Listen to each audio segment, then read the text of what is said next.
When someone who's typically uninitiated to dream work, like we discussed, someone who hasn't engaged with their dreams before, someone like that comes to you and talks about their understandably disturbing but recurrent dreams, like their child being kidnapped or their parent or spouse or sibling dying.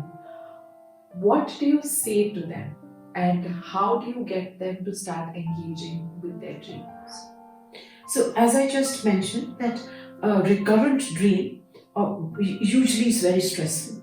The one thing I would recommend is that what are the symbols which are being repeated? Yeah. And if in some sense the person can engage with why that symbol is traumatic, what is the context of that symbol, and where is can it be traced to? Yeah.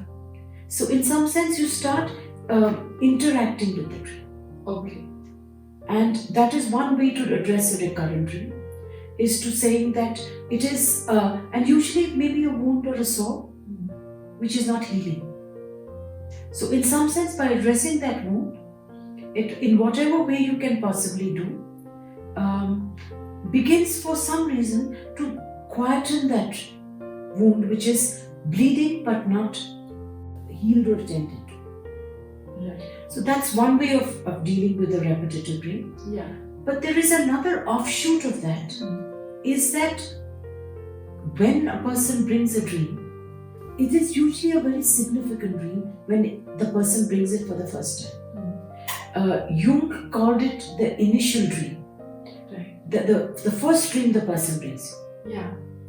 Because very often that dream is significant.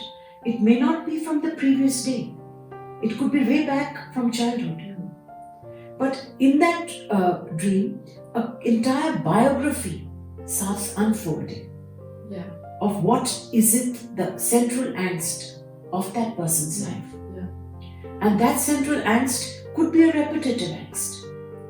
That's where it interweaves itself with a repetitive dream. Yeah. And I wonder if you noticed that when we had our workshop in 2021, the people who brought their initial dream, in some sense, may have nothing to do with the previous few days. Yeah. It could have been anywhere in the span of their lifetime. But it was significant because, in some sense, it told us about their whole life Yes. and the predicament which was central to their life. Yeah. Yeah. So, it's very interesting how a dream, one single dream, can bring out an entire script which is being mapped out by that dream.